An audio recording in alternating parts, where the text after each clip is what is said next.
거룩한 날 주님의 날 하나님 아버지 집에 나와 예배하는 우리 모든 성도들에게 하나님 주신 은혜와 평강과 영육의 강건함이 함께 하시기를 주님의 이름으로 기원합니다. 과거 지방 작은 동네에 미자립교회 비전교회를 섬기시는 목사님 한 분이 계셨습니다. 정말 열심히 목회했는데 그만 교회 안에 분쟁이 생겼습니다. 어려운 문제가 일어났습니다. 사실은 성도 간의 문제였기에 목회하시는 목사님께서 마음이 너무 힘들고 괴로웠습니다. 그래서 이 문제를 해결하고자 가족들에게 내가 짐을 싸서 기도원에 가겠다라고 말씀하셨습니다. 그리고 40일 금식 기도를 작정하시면서 교회와 목회를 위해 기도하셨습니다. 그런데 그만 40일 기도 중에 17일째 되던 날 안타깝게도 기도하시던 중에 의식을 잃고 그만 세상을 떠나시는 일이 일어났습니다. 전심으로 진심으로 신실하게 하나님 앞에 목회하고 말씀에 순종하여서 교회 안에 닥친 문제를 해결하려고 하나님을 향하여 금식하며 매달렸는데 그만 17일째 되던 날에 비극이 일어나게 된 것이죠.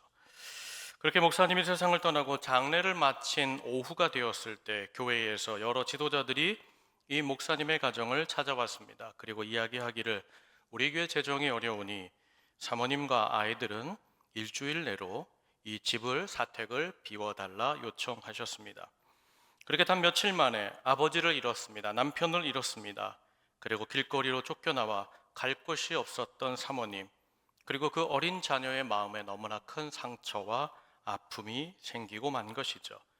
그러면서 그 당시에 사춘기였던 아들이 세 가지가 이해가 안 되었다는 겁니다. 먼저는 이게 교회의 문제인데 하나님 앞에서 목회하시는 아버지가 성도들을 불러다 놓고 당신이 잘못했으니 사과하시오. 당신은 겸손하게 이 문제를 받아들이오.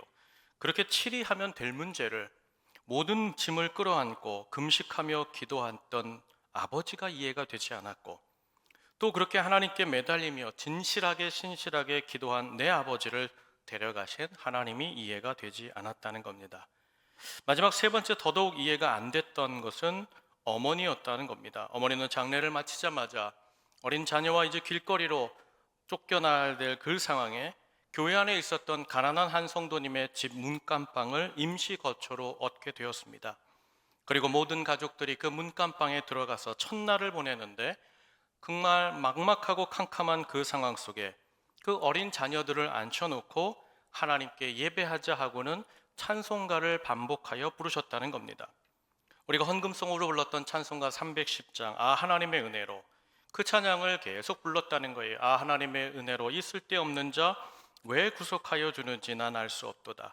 내가 믿고 의지하면 내 모든 형편 잘 아시는 주님, 돌보아 주실 것을 나는 확실히 내 찬양을 반복하셨다는 것이죠. 사실 이런 상황이라면 하나님 왜 우리 가정입니까? 하필이면 왜 우리 남편입니까? 어떻게 왜 우리 가정에 이런 먹구름을 몰아치게 두시는 겁니까?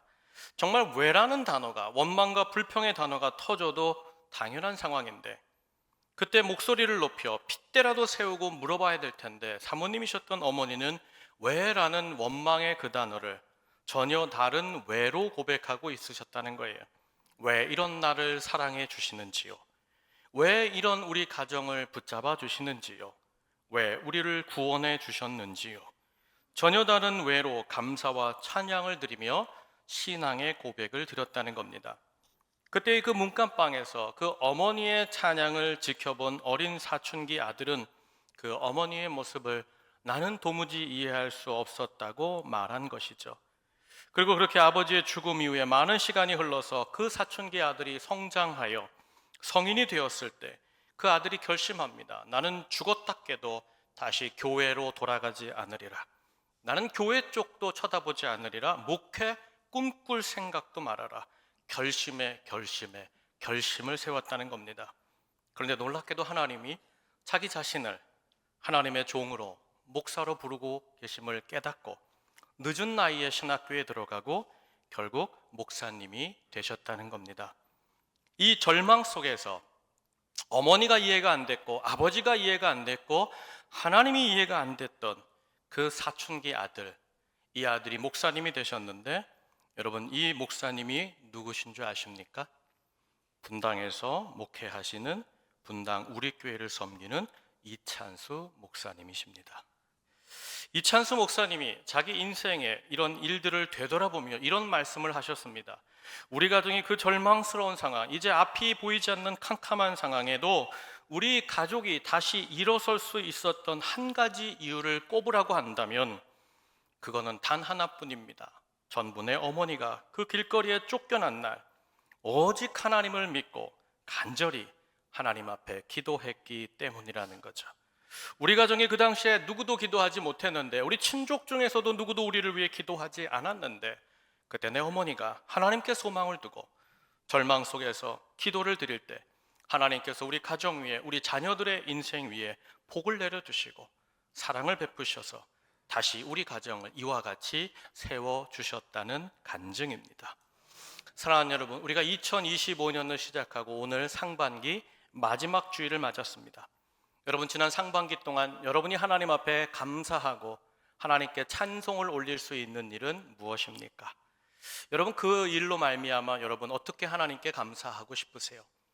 또 반대로 지난 상반기에 예측하지 못했고 예상하지도 못했던 닥쳐온 그 문제, 어려움, 상황 때문에 여러분 왜 내게 이런 일이 일어난 걸까? 왜 나에게, 이런 가정에, 우리 가정에, 내 자녀에게 왜 이런 문제인가? 여러분 아직도 그 문제의 해답을 찾지 못해서 해결하고자 애쓰고 수고하고 계시지는 않습니까? 오늘 말씀을 보면 아브라함의 족장사의 이야기 중에 마치 부록과도 살짝 걸려져 있는 이야기입니다. 아브라함의 이야기가 아니라 아브라함이 쫓아낸 하갈과 이스마엘의 이야기입니다. 자손이 없던 아브라함과 사라가 그야말로 86세 될 때에 하란으로부터 10년 만에 그 여종 하갈을 통하여서 이스마엘이라는 인간적인 아들을 얻습니다. 그렇게 이스마엘을 얻고 사라와 이 아브라함은 이것이 우리의 후손이 되지 않겠는가 내심 그렇게 시간을 보내며 살아왔습니다. 그런데 하나님께서 99세 될 때에, 아브라함 99세 때에 찾아오셔서 내년 이맘때에 너희 가정에 아브라함과 사라를 통하여 아들을 주시겠다 약속하셨고, 100세 때, 아브라함 100세 때 하나님이 약속의 아들 이삭을 그 선물로 허락하셨습니다. 그런데 문제는 무엇인가 하면 지난 14년 동안 아브라함의 장자로 아들로 살아온 이스마엘이 아버지에게 받았던 독보적인 그 사랑을 그만 동생에게 빼앗긴 것이죠. 그것도 무려 3년이나 뒷전에 물린 이 소년 이스마엘이 그 상실감에 화가 나서 동생을 위한 큰 잔치가 베풀어졌을 때 이 그만 이삭을 찾아가 놀리는 일이 일어났습니다. 그저 사춘기 소년의 화가 나고 분풀이할 대상이 없었기에 철없이 한 행동이었음에도 불구하고 그 아들의 어머니였던 사라가 이때다 싶어서 아브라함 남편을 찾아가서 요청합니다. 저 여종 하갈과 그 여종의 아들 이스마엘을 내 집에서 내쫓으라는 겁니다. 내 아들 이삭과 저 애굽 여인 저 하갈의 아들, 종의 아들은 같은 집에 같은 유업을 받을 수 없다고 단정짓고 결론짓고 아브라함에게 요청한 것이죠. 그때 아브라함이 고민합니다. 큰 갈등 속에 있지요. 그때 아브라함이 그 이제 장자였던 이스마엘과 그 여종 하갈을 어떻게 치리하는가? 그 정답이 21장 14절에 있는데 우리 한번 다 함께 읽겠습니다. 함께 읽겠습니다. 시작. 아브라함이 아침에 일찍이 일어나 떡과 물 한 가죽 부대를 가져다가 하갈의 어깨에 메워주고 그 아이를 데리고 가게 하니 하갈이 나가서 브엘세바 광야에서 방황하더니. 아멘. 여러분, 이때 이스마엘은 가장 민감한 17세 사춘기 소년입니다. 그런데 아브라함이 하갈과 장자인 이스마엘을 집 밖 광야로, 브엘세바 광야로 내어 쫓아보낸 것이죠. 내어 쫓아보내면서 이제는 결별을 하면서 이 내어 쫓는 이 가정에 위자료라고 준 것이 14절을 보면 물과 물 한 가죽 부대와 떡 조금이라고 성경은 기록하고 있어요. 여기 보니까 14절에 떡이라는 것이 어느 정도 분량일까? 두 사람이 3, 4일 정도 먹으면 되는 분량입니다. 또 물 한 가죽 부대라고 하는데 그 당시에는 좋은 물통이 없으니까 이 물 한 가죽 부대라는 말은 뭐냐면 작은 양이나 염소를 잡습니다. 그러면 염소 가죽을 그대로 벗겨서 이제 목 부분을 물통의 입구로 사용하여서 쓰는 것이 물 한 가죽 부대라는 거죠. 그러니까 여러분 작은 양의 그 부피만큼이 이제 물이 가득한 물통이 되는 겁니다. 그야말로 얼마 안 되는 떡과 얼마 안 되는 물을 그 주어서 광야로 내어 쫓은 것입니다. 그 작은 위자료를 주면서 도와줄 만한 종도 붙여주지 않았고 어떤 안전장치도 허락하지 않았습니다. 그리고는 브엘세바 그 거칠고 척박한 광야로 떠나가라 쫓아낸 것이죠. 그렇게 갑작스럽게 어제까지도 이 집에서 누리며 살던 이 두 사람이 그 광야로 내몰리니까 어떤 상황이 펼쳐지는 거예요? 21장 14절 끝을 보니까 이렇게 기록했어요. 브엘세바 그 광야에서 방황하였다. 방황했다는 히브리어 이 원어 뜻은 뭐냐면 정말 길을 잃어서 이렇게 당황하고 방황하는 것이 아니라 이 말은 앞으로 살 길이 막막했다는 거예요. 그야말로 이제 이 광야에서 척박한 광야에서 떡 조금과 물 한 가죽 부대를 가지고 어떻게 살아야 될지 살 길이 보이지 않아서 절망했다는 뜻입니다. 그런데 그 다음을 보면 이렇게 광야에서 절망하고 막막했던 이들에게 더 무서운 말이 기록되어 있습니다.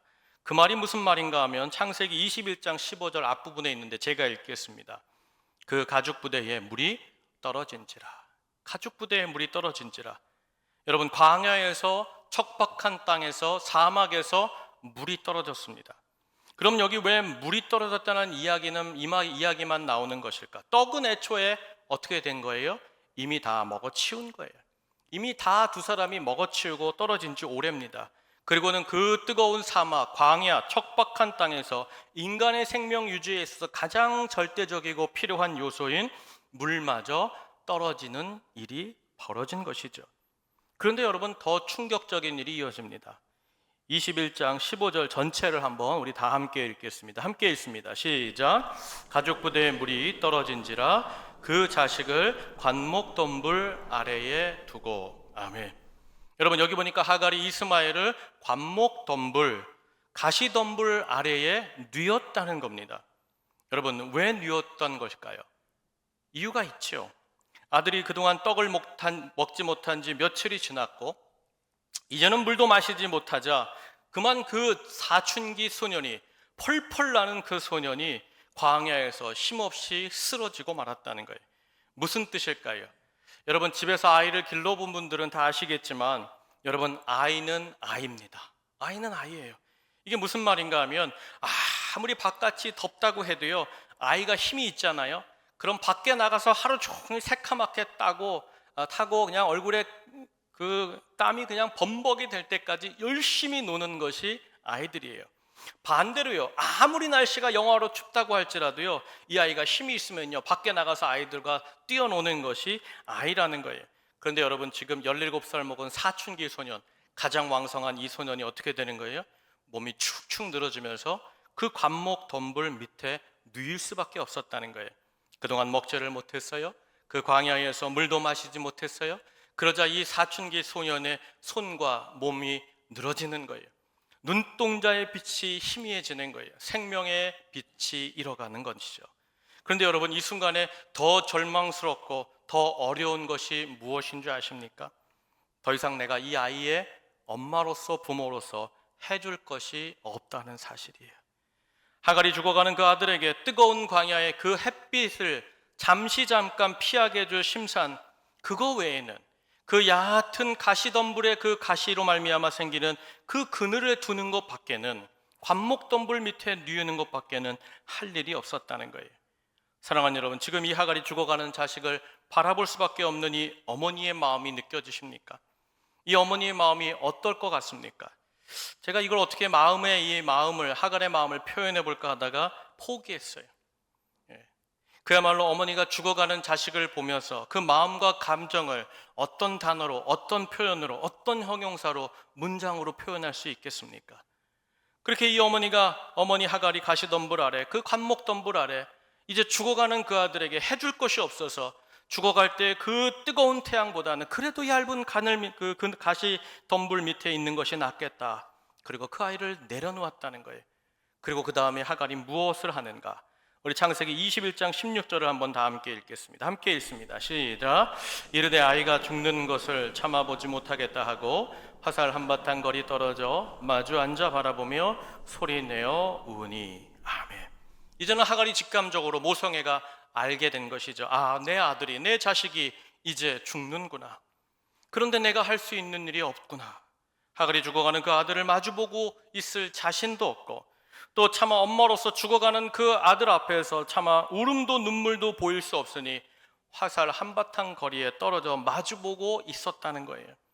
여기 화살 한바탕 거리라는 것이 장정이 활시 위에 활을 걸어서 이렇게 쏘면 그 활이 떨어지는 거리를 말합니다. 우리나라 사극에 보면 왕들이 국궁이라는 것을 했죠. 여러분 기억하세요? 저 반대편에 멧돼지 얼굴을 이제 그려놓고는 왕이 화살을 탁 쏘지 않습니까? 그러면 저 건너편에 그 내시나 관료가 뭐라 그래요? 명중이요, 그렇게 하지 않습니까? 그럼 왕이 이렇게 그 저기서 들려지는 소리를 듣고 아유, 감축들이 옵니다. 여러분, 그 거리가 화살 한바탕 거리라는 거예요. 그런데 그 화살 한바탕 거리를 떨어뜨려 놓고 아들이 죽어가는 그 관목덤불 아래를 바라보면서 이 여인이 소리내어 엉엉 울기 시작했다는 거예요. 여러분, 여기 소리내어 울었다는 히브리어 원어가 와테베크라는 단어인데요, 이거는 울음을 말해요. 그런데 이 울음 속에는 굉장히 특별한 의미가 포함되어 있어요. 울긴 우는데 언제 우는 울음을 와테베크라고 하느냐?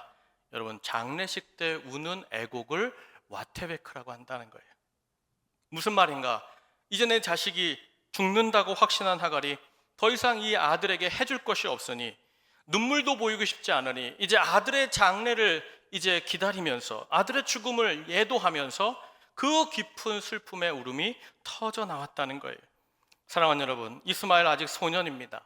이 아들이 이 집에, 이 광야로 쫓겨나오기 전에 아버지 집 아브라함이 얼마나 거부입니까? 그 집에서 모든 것을 먹고 누렸던 장자였습니다. 물론 이삭이 태어났다 할지라도 그 장자가 누릴 수 있었던 것이 많았습니다.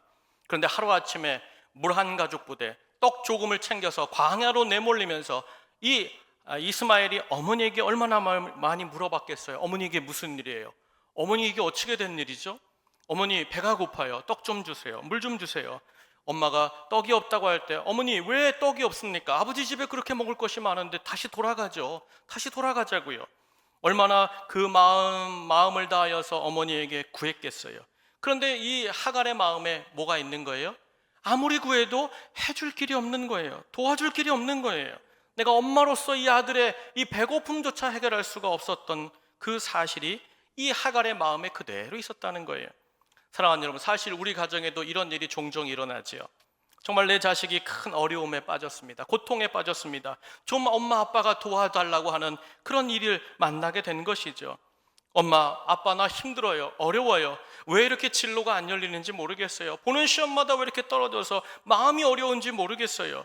그렇게 말하는데 정작 내가 해줄 것이 없어요. 내 자식의 앞길이 저와 같이 창창하고 밝은 빛이 가득한데 내가 부족해서, 내가 배우지 못해서, 내 호주머니에 가진 것이 없어서 내 자식이 이런 고난을 겪는구나, 이런 고생을 하는구나. 꿈 한 번 피워보지 못하고 낙담이 되고 낙담이 돼서 그냥 그 어두컴컴한 방 안에 들어앉아서 엉엉 우는 것을 보면서 여러분, 조용히 문을 닫고 나오면서 혹시나 그 자식 뒤에서 울었던 적은 없으십니까? 여러분, 오늘 본문 속에 이 하갈의 눈물이 말하는 것이 무엇일까요? 무기력입니다. 안타까움입니다. 아무도 이해할 수 없는 절망의 눈물, 깊은 슬픔의 눈물이죠. 그러면서 하갈의 마음속에 이런 생각이 떠올랐을 겁니다. 내가 왜 종으로 태어났을까? 내가 여주인과 같이 사라 여주인으로 태어났다면 내 자식이 내 유업을 받아서 크게 성장할 수 있는데 왜 나는 배우지도 못하고, 나는 왜 가진 것도 없이 이런 종으로 태어나서, 이런 신분으로 태어나서 내 자식까지 이런 고난을 겪어야 될까? 아마 한탄의 기도도 하갈이 드렸을 것입니다. 그런데 하갈이 그렇게 한바탕 거리가 떨어진 그곳에서 기도하고 눈물로 엉엉 울 때, 자식이 이제 죽으니까 그 자식이 이제 그나마 그래도 평안하게 눈을 감으라고 그런 깊은 절망의 눈물을 터뜨릴 때 어떤 일이 일어나는가? 하나님께서 그 아들의 임박한 죽음 앞에 애곡하고 통곡하던 이 하갈을 찾아오셨다는 거예요. 여러분, 사실 하갈은 애굽 출신이잖아요. 성경에 보면 애굽은 항상 부정적이에요. 하나님이 관계하지 않는 곳입니다. 하나님이 돌보시지 않는 땅이 애굽 땅입니다. 하나님이 아브라함에게 약속하신 그 약속의 가문 속에 애굽은 들어있지 않아요. 애초부터 이 여인은 부정하고 부정한 이방인이었습니다. 그러나 그럼에도 불구하고 이 여인이 하나님 앞에 눈물로 내려놓을 때 이 하나님께서 이 부정한 애굽 여인을 외면치 아니하시고 찾아와 주신 줄로 믿습니다. 시편 34편 18절 말씀을 보면 여호와는 마음이 상한 자를 가까이 하시고 충심으로 통회하는 자를 구원하시는도다 약속하셨습니다.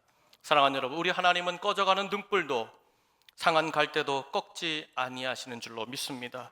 바라기는 오늘 이 하갈의 이 가정을 주님이 찾아가시는 이 역사가 우리 성도님들에게도 동일하게 있기를 주의 이름으로 축복합니다.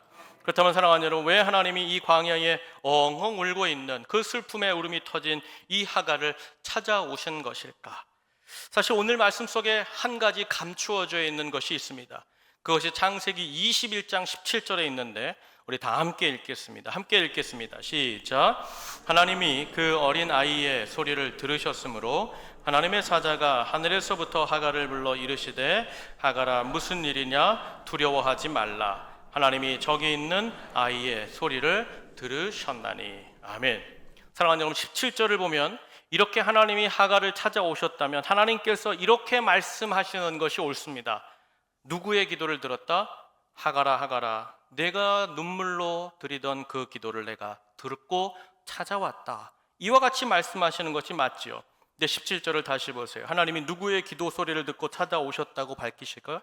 17절 상반절 하반절을 보면 하나님이 저기 저 어린아이의 소리, 저기 있는 저 아이의 소리를 들으시고 찾아오셨다는 거예요.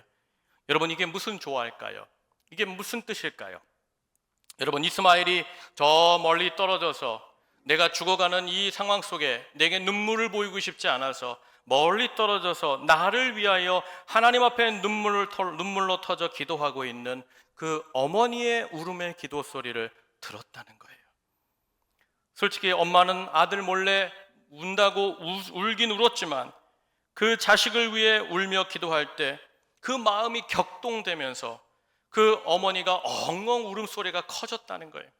그때 죽어가던 이스마엘이 내 어머니가 우는구나, 내가 죽어가니 나 때문에 저렇게 우는구나, 그 기도하던 어머니의 울음소리를 듣고 하나님 앞에 이스마엘이 힘을 다하여 어머니를 위해 기도했다는 거예요. 그때 하나님이 하갈을 찾아와 주셨다는 거예요. 사랑하는 여러분, 이것이 어떤 역사일까요? 이것이 무슨 역사일까요? 바로 우리 부모 세대가 자식을 위해 기도할 때 우리 가정 안에 일어나는 역사라는 거예요. 여러분, 우리 집에서 자라는 자녀들이요, 우리가 하는 기도를 안 듣는 것 같아도요, 저 멀리서 나를 위해 눈물로 기도하고 마음을 다해 간절히 드리는 그 눈물의 기도 소리를 듣고 보고 느낀다는 거예요. 오늘 그렇게 이스마엘이 어머니의 그 깊은 울음의 기도를 듣고 이미 자신도 이제 생명이 점점 꺼져가는 그 상황 중이지만 하나님, 우리 엄마의 기도를 들어주세요. 우리 엄마의 눈물을 하나님 거두어 주세요. 그렇게 기도할 때 하나님이 그 어린 것의 기도를 듣고 하갈의 이 가정을 찾아오셨다는 거예요. 그러면서 이 가정에 하나님이 찾아오셔서 주시는 약속의 말씀이 무엇일까? 창세기 21장 18절 말씀 다 함께 읽겠습니다. 함께 읽습니다. 시작. 일어나 아이를 일으켜 내 손으로 붙들라. 그가 큰 민족을 이루게 하리라 하시니라. 아멘. 아무것도 없이 그 광야의 척박한 땅에 매몰린 너희를 내가 돌보아 줄 거야. 내 자녀를 내가 일으켜 줄 거야. 지금 저 가시덤불 밑에 죽어가지 아니야. 네 손으로 일으킬 때 그 아이가 힘을 얻으리라. 그리고 그 아들이 큰 민족을 이루는 역사가 있으리라. 앞이 캄캄하고 낙심되는 이 가정을 주님이 찾아와 말씀으로 다시 세워주시는 줄로 믿습니다. 사랑하는 여러분, 오늘 예배하는 우리 가정, 우리 자녀들에게도 마찬가지죠. 여러분, 오직 하나님의 말씀만이 우리의 절망을 깨고 우리 인생의 답이 되는 줄로 믿습니다. 모든 인생과 가정이 어려움을 겪는다 할지라도, 문제가 있다 할지라도 2025년 상반기를 걸어오면서 왜 이런 문제야? 내 자녀에게 왜 이런 엉뚱한 상황이, 내 기업과 비즈니스에 왜 이런 일이 벌어졌을까? 여러분, 그때 무수한 사람들의 말대로 되는 것이 아니라 내가 너를 일으켜 주리라, 내가 너를 붙잡아 주리라, 다시 번성하리라, 복을 주리라 말씀하신 하나님의 입술의 말씀대로 되는 줄로 믿습니다. 그러면서 하나님께서 약속하신 그 말씀을 이어가시는 거예요. 이제 구체적으로 어떤 역사를 행하여 이 가정 위에 베푸시는가, 그 역사가 창세기 21장 19절인데 우리가 읽지는 않았지만 다 함께 읽겠습니다. 함께 읽습니다. 시작. 하나님이 하갈의 눈을 밝히셨으므로 샘물을 보고 가서 가죽 부대에 물을 채워다가 그 아이에게 마시게 하였더라. 아멘. 여기 보니까 하갈이 엉엉 울고 있던 그 옆에 뭐가 있었다는 거예요? 샘이 있었다는 거예요. 하갈의 주변에 분명히 샘이 있었는데 그녀가 보지도 못했고 가히 상상하지도 못했고, 그 샘을 하나님이 어떻게 하셨다? 하갈의 눈을 열어서 하갈도 마시게 하시고 그 관목덤불 아래에 누워있는 그 아이에게도 마시게 하심으로 이 가정이 살아나게 하신 줄로 믿습니다. 사랑하는 여러분, 여기 중요한 것이 있죠. 우리 사람은요, 우리는요, 닥치는 상황과 환경 속에 흔들릴 수밖에 없는 존재라는 거예요. 여러분이 아무리 정신 1도 내가 정말 정신력으로 이 문제를 이겨보리라, 의지력으로 내가 통과해보리라 하지만 우리 인간은 상황이 닥치고 어려움이 닥치고 환경이 무너지고 우리 자신이 점점 힘을 잃어가면 판단력이 흐려지는 거예요. 분명히 옆에 있음에도 보지 못하는 것이지요. 그러나 사랑하는 여러분, 우리가 아무리 당황되고 흔들리고 넘어진다 할지라도, 다 캄캄해진다 할지라도 우리가 기도하면 하나님께서 우리의 눈을 열어서 보게 하시고 우리 주변에서 답을 붙잡게 하시고 결국엔 생명의 근원으로 연결하셔서 우리로 다시 살아나게 하시는 줄로 믿습니다. 여러분, 아까 우리가 말씀을 읽으면서 부엘세바 광야에서 방황했다 그랬잖아요. 여러분, 부엘세바라는 뜻이 뭔지 아세요? 7개의 우물이라는 거예요. 7개의 우물. 이미 그 주변에 7개의 우물이 있음에도 불구하고 하갈이 자기 문제에 홀릭되고 자기 문제에 빠질 때 여러분, 어떤 일이 벌어지는 거예요? 보이지 않는 거예요. 여러분, 길은 누가 보여주시느냐? 내가 찾는 게 아니에요. 여러분, 사람 찾아서 여러분의 길을 찾으려고 애써 보세요. 보이지 않아요. 감히 어떤 것이 내 인생의 정답이 되는지 우리가 혼동이 일어나요. 그러나 하나님이 보게 하시고 하나님이 열어주시면 그것이 우리의 길이 되는 줄로 믿습니다. 사랑하는 여러분, 우리가 아무리 당황되고 흔들고 캄캄할지라도 하나님의 놀라운 역사가 우리의 믿음의 눈을 열고 하나님이 답을 주시고 그 답을 향하여 우리가 걸어가 연결되기만 하면 하나님께서 우리 가정과 우리 인생을 다시 회복되게 하실 줄로 믿습니다. 사랑하는 여러분, 게다가 오늘 이 사랑하는 남편, 이 가정의 아버지라는 여러분 아브라함은 뭘 줬어요? 떠날 때 뭘 줬어요? 물 한 가죽 부대만 줬습니다. 여러분, 사람 찾아다니지 마세요. 사람이 베풀 수 있는 힘이 있어요. 사람이 우리에게 불쌍하고 궁유를 베풀 때에 베풀 수 있는 한계가 있어요. 그게 뭐예요? 물 한 가죽 부대예요. 그러나 사랑하는 여러분, 하나님을 찾아갈 때, 하나님께 구할 때 하나님이 베풀어 주시는 게 뭐예요?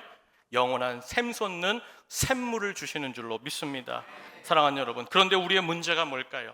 우리가 왜 상반기를 걸어오면서 왜 답답함이 있고 어지러움이 있고 당황됨이 있었을까요? 왜 하나님 왜 이런 나를 구속하시는지 감사합니다 보다는 하나님 왜 내게 이런 문제를 주셨습니까? 섭섭합니다, 서운합니다. 제가 하나님 아버지 이런 문제로 지금 이렇게 겪어야 됩니까? 이 고통을 겪어야 됩니까? 왜 이런 상황이 자꾸 벌어질까요? 문제가 있는 것이죠. 우리가 하나님 앞에 기도하지 않는 거예요. 믿음의 사람, 믿음의 가정이다, 믿음의 직분자라는 말은 있는데 그 안을 들여다보면 기도가 없어요. 믿음이 없어요. 말씀이 없어요. 헌신이 없어요. 대신에 뭐만 가득한 줄 아세요? 어떻게 하면 내가 더 많은 재산을 얻을까? 어떻게 하면 내 자식이 더 성공의 길로 갈 수 있을까? 기도 대신에, 말씀 대신에, 하나님을 예배하는 자리 대신에 세상을 찾아다니는 자리가 가득하다는 거예요. 세상적인 이야기와 이야기로만 사는 거예요. 그야말로 하나님을 섬기면서 우리는 우리 가정은 하나님의 가정이 되어야 돼. 하나님의 믿음 중심으로, 말씀 중심으로 하나님이 이끌어 주시는 가정이 되어야 돼. 말만 할 뿐이지 삶의 결정은 중심이 다 흔들려 버렸다는 거예요. 누가 돈 준다 그러면 거기가 있고, 누가 만나자 그러면 거기가 있고, 즐겁게 이야기하고는 돌아오면서 세상적인 것들로 그 영적인 갭을 채우지 못해서 답답해하고 어려워하고 있다는 거예요. 어떻게 하면 믿는다는 가정이 세상적으로 더 돈을 많이 벌까? 어떻게 하면 더 안락한 삶을 가질 수 있을까? 어떻게 하면 더 넉넉한 노후를 준비할 수 있을까?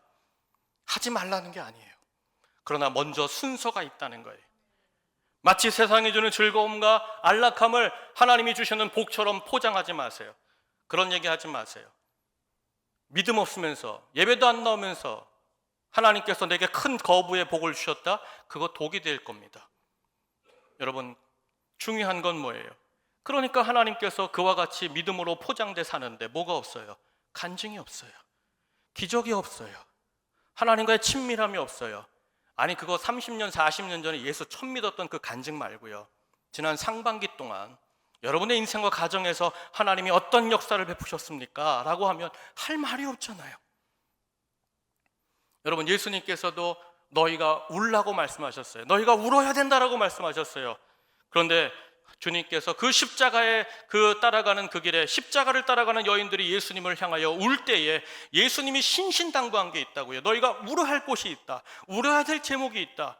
그것이 누가복음 23장 28절 하반절에 나와요. 이렇게 말씀하셨어요. 나를 위하여 울지 말고 너희와 너 자신과 너희 자녀를 위하여 울라. 주님이 울되 너 자신과 내 자녀를 위해 울 때 내가 역사하리라. 그 십자가 급박한 상황에도 그 여인들에게 그 말씀을 주셨다는 거예요. 사랑하는 여러분, 왜 우리 가정에 지난 상반기에 기적이 없어요? 왜 간증이 없어요? 목사라 그러고 전도사라 그러고 장로라 그러는데 권사라 그러는데 뭐 하나 신앙의 결단이 없어요. 헌신이 없어요. 섬김이 없어요. 그리고 맨 불평만 해요. 이래서 문제고 저래서 문제고. 왜 그럴까요? 주님이 죽으셨어요? 하나님 없어요? 하나님이 능력이 없는 분이에요? 왜 여러분 이런 문제가 벌어질까요? 우리 안에, 우리 가정 안에 기도가 없는 거예요. 하나님을 향하여서 우는 기도가 없는 거예요. 애통하는 기도가 없는 거예요. 절박한 기도가 없는 거예요. 사랑하는 여러분, 우리가 우리 가정에서 드리는 기도가 마치 무엇과 같은가? 여러분, 이렇게 생각하시면 쉬울 것 같아요. 여러분, 그 방안이 어두울 때 그 방안을 환하게 밝히려면 뭘 올려야 돼요? 방 안에 스위치를 올려야 돼요. 전등 스위치. 무슨 말씀인가 하면 여러분 잘 아시듯이 여러분이 거주하는 그 방과 집의 거실이 아무리 어두워도 캄캄해도요, 그 벽에 이렇게 달린 스위치를 올리면 어떻게 돼요? 전력이 공급되면서, 능력이 공급되면서 불이 켜집니다. 어두웠던 그 방이 어떻게 되는 거예요? 환하게 밝아지는 거예요. 그럼 제가 한 가지 여러분에게 여쭤볼게요. 여러분이 두고 있는 그 캄캄하고 지륵같이 어두웠던 그 방의 전등 스위치는 꼭 부모 세대가 올려야만 불이 들어올까요? 많이 배우고 많은 경험이 있고 많은 것을 가진 사람, 어르신이 그 전등에 불을 올려야, 그 스위치를 올려야 그 어두웠던 방이 환해지는가요? 그렇지 않죠. 보세요, 여러분. 유아부에 있는 2살, 3살 먹은 그 아이가 어두웠던 방에 스위치를 올려도요, 전등불이 켜집니다. 나이 관계없어요. 배움 관계없어요. 가진 것 관계없어요. 영적인 수준, 그것도 관계없어요. 어떤 것도 관계없이 내가 오늘 하나님 앞에 기도해야겠다. 믿음이 있건 없건 내가 오늘 하나님을 알았다면, 오늘 새가족들 가운데 오늘 처음 교회 오신 분이 있다면 내가 오늘 하나님이라는 분한테 한번 기도를 해봐야겠다. 그 스위치를 올리면 여러분 방은 곧 이내 환해지는 것이요. 우리 가정 안에 누구든지 부모든 자식이든 내 손주든 믿음이 있든 없든 지식이 있든 없든 돈이 있든 없든 그 한 사람이 우리 살아계신 하나님을 향하여, 능력의 하나님을 향하여 기도라는 버튼을 올려드리면 하나님께서 그 기도에 하늘의 능력을 담으시고 그동안 우리 인생과 우리 가정이 얼마나 어두웠든지 관계없이, 그 어두움의 깊이가 몇 년이 되었든지 관계없이 그 기도의 스위치가 올라가기만 하면, 기도가 올라가기만 하면 주님께서 광명의 빛으로 여러분의 인생과 가정과 삶의 터전에 하나님의 회복과 치유와 능력의 빛으로 환하게 비춰주실 줄로 믿습니다. 그러면 사랑하는 여러분, 오늘 이 아침 여러분의 인생이 방황하는 것 같으세요? 유리하는 민족 같으세요?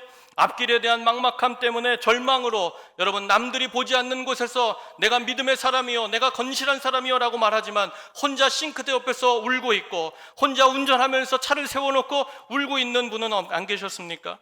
내가 부모예요. 그런데 내가 배우지 못했어요. 가진 것이 없어요.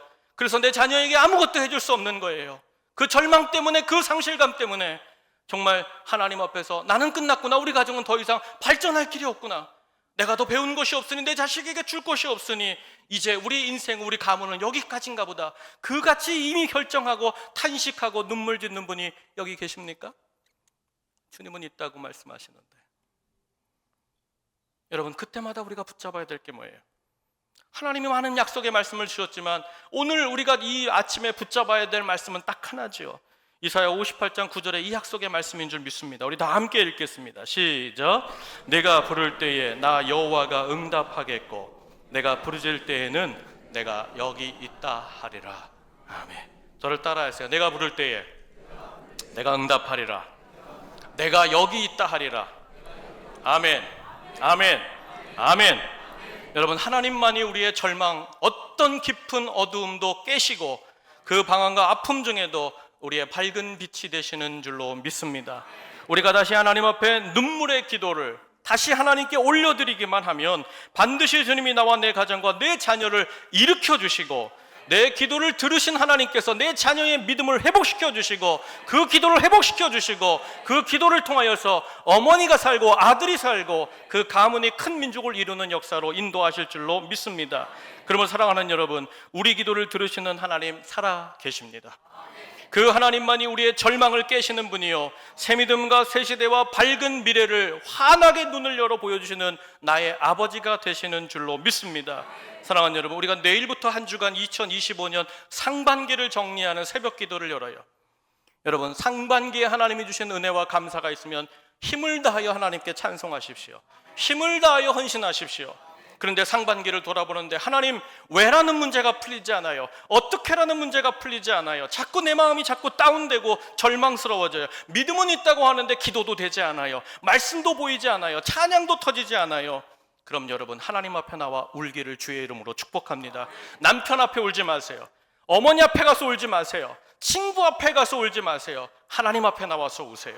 하나님 앞에서 나와서 울면 하나님이 내 가정을 살려주시고 내 자녀를 일으켜주시고 우리 가정을, 가문을 믿음의 대가문으로, 큰 민족의 가문으로 일으켜 주실 줄로 믿습니다. 사랑하는 여러분, 바라기는 그 절망과 한탄스러운 울음의 자리, 슬픔의 자리 다 끝났다고, 이제는 다 포기가 되었다고 아들의 장례를 놓고 통곡하던 그 자리에서 하나님이 하갈을 찾아와서 그를 위로하시고 말씀의 약속으로 그 아름다운 미래를 새롭게 환히 밝혀주셨듯이 오늘 이 아침 예배하는 우리 온천제일의 모든 성도님들의 그 막막한 자리, 아무도 할 수 없는 자리, 남편으로서, 아버지로서, 아내로서, 어머니로서 감당할 수 없어서 혼자 눈물 숙이며 울던 그 자리에 하나님께서 찾아오셔서 반드시 우리의 가정에 새로운 역사를 열어주시고 활짝 열어주시사 새 믿음과 새 시대로 우리의 가족과 자녀들을 걸어가게 하실 줄로 믿습니다.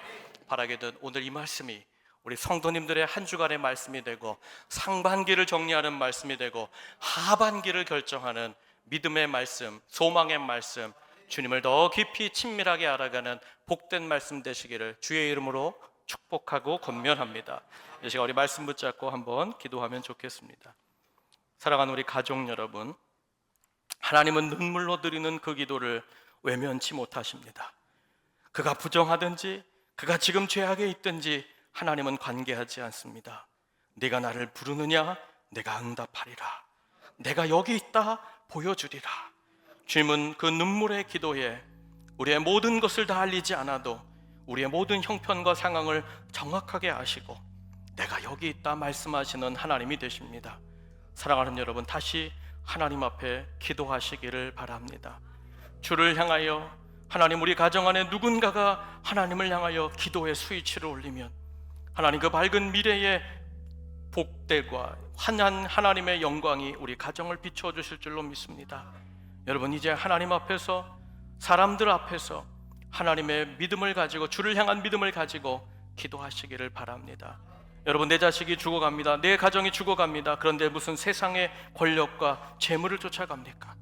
내 자식이 영적으로 죽어 지옥에 가는데 재산이나 부나 위치가 왜 무슨 소용이 있는 것입니까? 주여, 내가 눈물로 기도할 때 내 자식의 믿음을 일으켜 주시옵소서. 내 자식이 다시 하나님을 부르는 기도가 터지게 하여 주옵소서. 그리고 그 기도를 통하여 하나님 우리 가족을 세워주시고 도와주시고 붙들어 주시옵소서. 하나님, 우리의 작은 신음에도 밝은 빛으로 응답하시는 주님, 나를 도와주옵소서. 우리 자녀들을 도와주시옵소서. 다시 한번 하나님의 역사를 이루는 가정으로, 이 시대에 하나님이 쓰시는 큰 민족을 이루는 우리 인생 가정, 우리 교회가 되게 하여 주시옵소서. 우리 다 함께 말씀 붙잡고 함께 기도하겠습니다.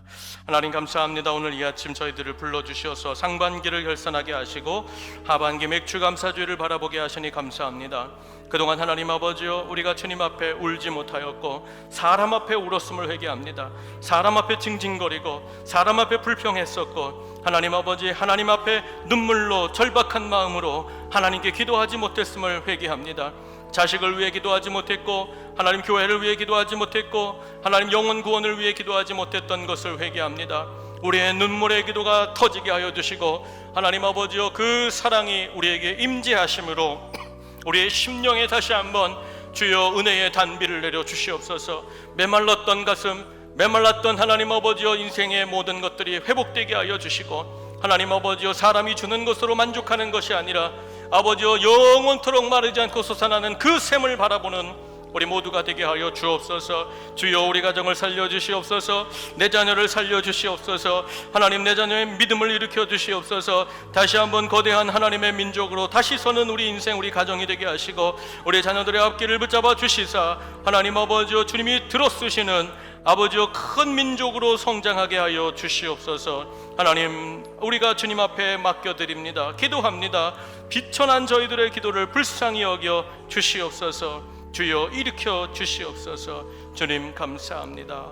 하나님, 함께하여 주시옵소서. 아멘.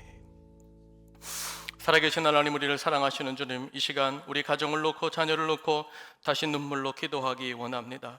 하나님 아버지, 사람의 생각을 쫓아가며 사람의 하나님 도우심을 구했던 것을 내려놓고 하나님, 이제는 절박하게 하나님 앞에 눈물로 호소합니다. 하나님 아버지, 내 자녀를 놓고 기도합니다. 내 자녀의 믿음을 살아나게 하여 주시고, 저들의 입술에서 하나님, 하나님, 하나님을 부르는 기도가 터지게 하여 주시옵소서. 그때 우리 가정과 우리 삶에 하나님이 많이 주시는 샘물의 역사가 있게 하여 주시고, 메마르지 않고 하나님 그 은혜가 멈춤이 없는 하늘로부터 부어주시는 환한 빛이 우리 인생과 우리 가정 위에 임하게 하여 주시옵소서. 우리 구주 예수님의 귀하신 이름으로 감사하며 기도하옵나이다. 아멘.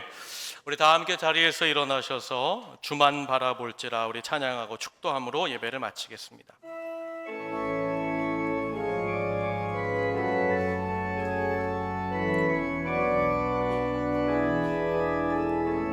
하나님의 사랑을 사모하는 자, 하나님의 평안을 바라보는 자, 너의 모든 것 창조하신 우리 주님이 너를 얼마나 사랑하시는지 하나님께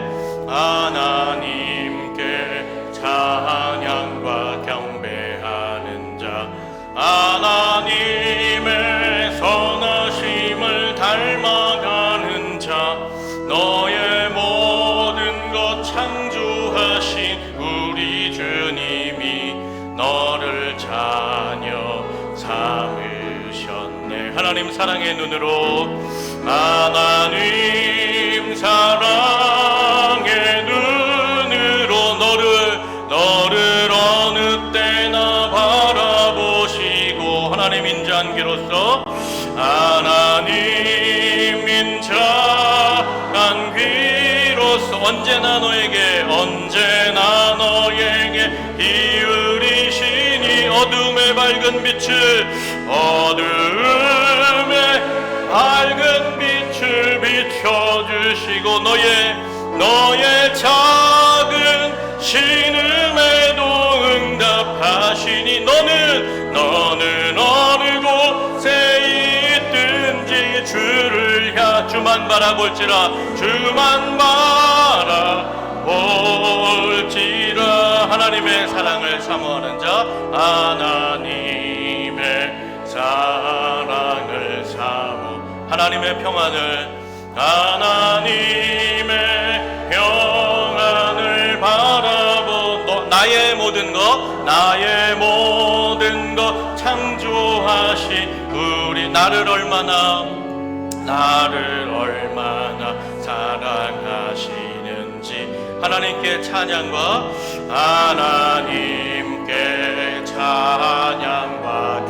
하나님의 선하심을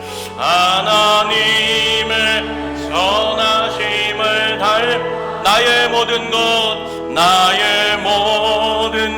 창조하신 나를 자녀 삼을 아멘. 하나님 사랑의 눈으로 나를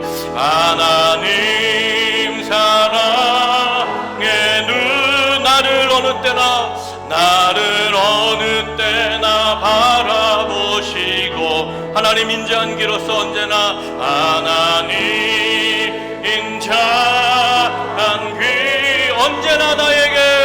언제나 나에게 기울이시니 아멘. 주여 어둠에 밝은 빛을 나의 작은 신음에도 응답. 나는 어느 곳에 있든지 주를 주만 바라볼지라 우리 하나님 사랑의 눈으로 우리 자녀를 향하여 너를 어느 때나 바라보시고 우리 자녀를 향하여 하나님 인자한 기로서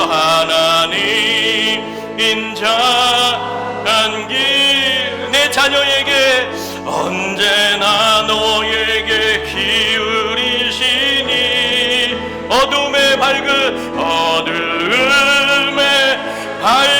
빛을 내 자녀의 작은 신음에도 너의 작은 신음에도 응답하. 너는 어느 곳에 있든지 주를 향하고 주만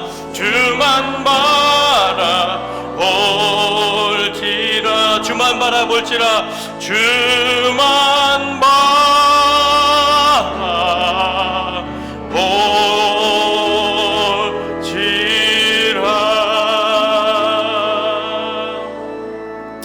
우리 시간 한 번 더 기도하겠습니다. 하나님, 우리 가정의 신음에 응답하시고 우리 가정에 어두움이 왔을 때 하나님 밝은 빛을 비춰주십시오. 하나님, 눈물로 호소합니다. 간절한 마음으로 하나님을 다시 찾겠사오니 주여 행하여 주시고 내 자녀가 하나님 신음할 때 응답하여 주시고 내 자녀가 어느 곳에 가든지 우리 가정이 어느 곳에 가든지 주를 향하고 주를 바라보며 하나님의 그 밝은 광명을 거머쥐는 복된 인생이 되기 원합니다. 하나님 함께하여 주옵소서. 하나님 인도하여 주시옵소서. 우리 주여 한번 부르짖고 하나님 앞에 한 번 더 기도하겠습니다. 주여, 아버지 하나님 감사합니다. 오늘 이 아침에 하나님 아버지 다시 한번 우리를 돌아보게 하시고 다시 하나님을 향하여 간구하게 하시고 부르짖게 하시고 아버지여 호소하게 하심에 감사합니다. 기도가 올라가기 원합니다. 기도가 하나님 손에 돌려지기 원합니다. 하나님 자녀를 위한 기도, 하나님 남편을 위한 기도, 가정을 위한 기도, 삶의 터전을 위한 기도, 모든 관계와 질병을 놓고 기도할 때 하나님이여 우리의 기도를 들으실 줄 압니다. 작은 신음에도 응답하셔 주시고 눈물 나는 날, 어려운 날, 아무것도 어찌할 수 없는 그날 하나님 우리의 작은 신음에도 응답하시는 주님이 나의 하나님으로 계심에 감사합니다. 반드시 주님께서 이루실 줄을 믿습니다. 주님의 약속은 변함없고 주님의 능력은 항상 끝이 없으시며 기도하는 자에게 하나님 새로운 꿈과 새로운 비전을 주시는 줄로 믿사오니 하나님 우리 성도들에게 오늘 이 아침 주의 능력을 베풀어 주시고 소망을 주시고 하나님 다시 한번 엎드리며 기도하며 하나님 이 상반기를 결산하고 하반기 믿음의 땅으로 힘차게 걸어가는 우리 모든 성도들이 되게 하여 주시옵소서. 하나님 함께 하시고 능력을 베풀어 주시옵소서. 역사의 주님 감사합니다. 인도하여 주시옵소서. 감사합니다. 아버지 감사합니다. 이제는 우리의 영원한 생명의 샘이 되어 주시기 위해 마르지 않는 은혜를 공급하여 주시기 위해 기도할 때마다 베풀어 주시기 위해 그 십자가에 자신을 내어주심으로 우리의 영원한 생명의 셈이 되어주신 우리 구주 예수 그리스도의 그 은혜와 오늘도 우리를 사랑하시며 절망의 날, 황량한 그 광야, 외롭고 힘든 날 우리를 결코 홀로 두지 않고 우리의 눈물을 닦으시며 약속의 말씀으로 미래를 열어주시기를 기뻐하시는 하늘아버지의 그 무한하신 사랑하심과 우리 안에 내주 동행하시며 우리의 기도를 들으시고 차마 우리가 기도하지 못하는 참담한 날에도 나를 위해 우리를 위해 말할 수 없는 탄식으로 함께 기도해 주셨던 성령님의 감화감동 교제 교통하심이 오늘 하나님 이제 절망의 자리에서 눈물의 자리에서 하나님을 바라봅니다. 하나님 내 기도를 들어주시고 내 자녀의 믿음을 세워주시고 내 자녀를 일으켜 주시옵소서. 그래야 하나님 큰 민족으로 서게 하여 주시고 하나님 다시 한번 새 믿음 새 시대 새 역사를 보고 찾고 검어지는 우리 모든 온천제일 성도들 되게 하여 주시옵소서. 그 믿음으로 나아가는 우리 모든 성도들의 인생과 가정과 자녀들 그 머리 위에 삶의 모든 터전과 기업과 하나님 직장 생활 위에 하나님이 기도와 믿음으로 세워가시는 하나님이 사랑하시는 교회, 하나님이 새롭게 쓰시고자 새 눈을 열어 바라보게 하시는 우리 온천제일교회 위에 이 나라와 이 민족 위에 이제로부터 영원토록 함께 계시기를 간절히 축원하옵나이다. 아멘, 아멘, 아멘.